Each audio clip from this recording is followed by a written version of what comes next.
So let's talk about January 30th, because on that day, the precious metals market didn't just fall, it absolutely nosedived. Billions of dollars just vanished in hours, leaving everyone completely stunned. But this was not your typical market panic. Today, we're digging into what really happened in the Great Silver Crash of 2026 and asking one simple question: why?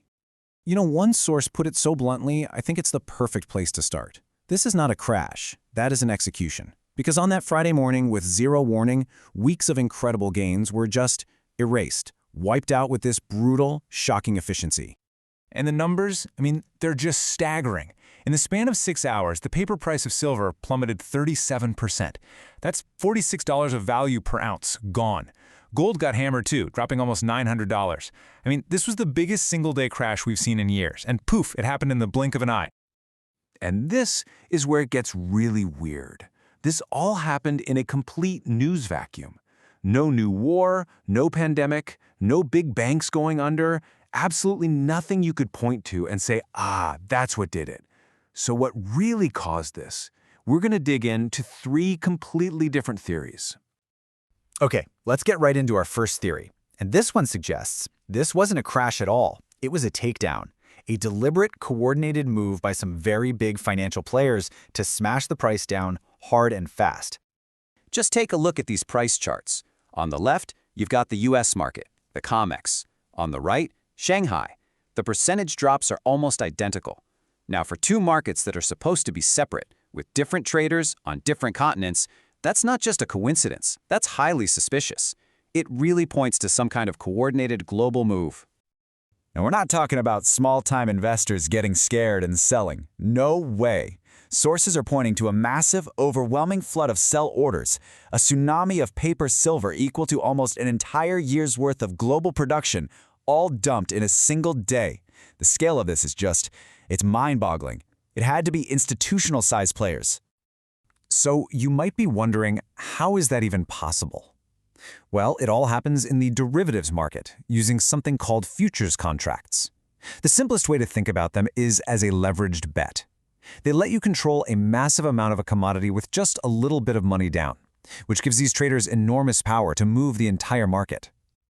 But what if the big players didn't even have to coordinate in some secret backroom deal?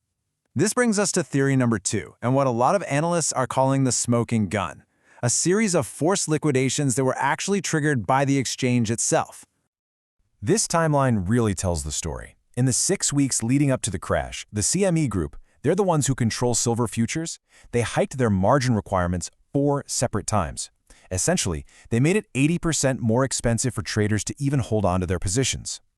And here's the kicker. When margins get jacked up that aggressively, traders have to come up with a lot more cash right away. And if they can't, the exchange doesn't call them up to chat, it just automatically sells their positions for them. This creates a death spiral, a cascade of forced selling where thousands of positions are sold at once, causing the whole market to just collapse on itself. Now here's where it gets really interesting. It's like we've seen this movie before. According to our sources, this exact playbook has been run multiple times. Back in 1980, after a massive run-up in silver, the exchange used these same margin hikes and other rule changes to trigger an incredible 80% crash. And then, bam, it happened again in 2011. Silver was getting close to its all-time high, and what happened? The CME hit the market with 5 margin hikes in just 9 days. The result? A 50% price collapse in a matter of weeks. So you fast forward to 2026, and you see the exact same pattern. A series of aggressive margin hikes followed by a devastating crash. It really makes you wonder, right? Is this just the exchange carefully managing risk, or is it a tool they use to control the market and stop prices from getting too high? Okay, so let's shift gears completely and look east for our third theory.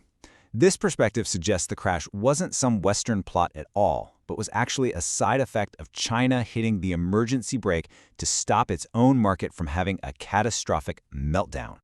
This wasn't just a minor tweak. This was them pulling the emergency brake. It was the second time they had to do it in just 8 days.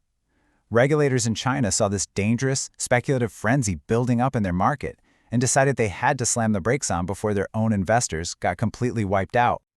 And if you look at this chart, you can see exactly why they freaked out. Chinese investors were so desperate to get their hands on silver that they were paying a 36% premium over the actual value of the silver in the fund. I mean, that is a bubble, plain and simple.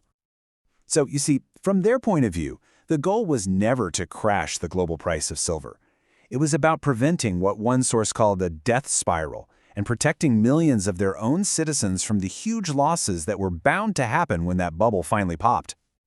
Okay, so we've got 3 different theories on the table: a coordinated takedown, a forced liquidation by the exchange, or China hitting the emergency brake. But you know what? Regardless of which one you think is most likely, they all point to a much bigger, more fundamental story: the growing disconnect between the price you see on the screen and the reality on the ground. What this really does is pull back the curtain on 2 totally separate silver markets that exist at the same time. On one side, you have the paper market, where the price is just set by these derivative contracts. On the other, you have the physical market, for actual metal, driven by real supply and demand. And here's the crazy part, the ultimate paradox. While the paper price was getting hammered, sources were reporting that physical mints were totally sold out and dealers had zero inventory to sell. So look, the big takeaway here isn't just about one crazy day in the markets. It's about a much bigger shift that's happening. It proves that the paper price you see on your screen can be completely manipulated by forces that have nothing to do with real-world supply. And at the exact same time, you have countries like China officially calling these metal strategic resources, and central banks all over the world quietly moving out of paper debt and back into physical gold. And all of this leaves us with one last really big question that kind of hangs over everything. This event ripped the curtain back on how our modern markets actually work. And it forces us to ask, if the price of a real physical asset can be completely disconnected from its physical reality, what is the true value of anything?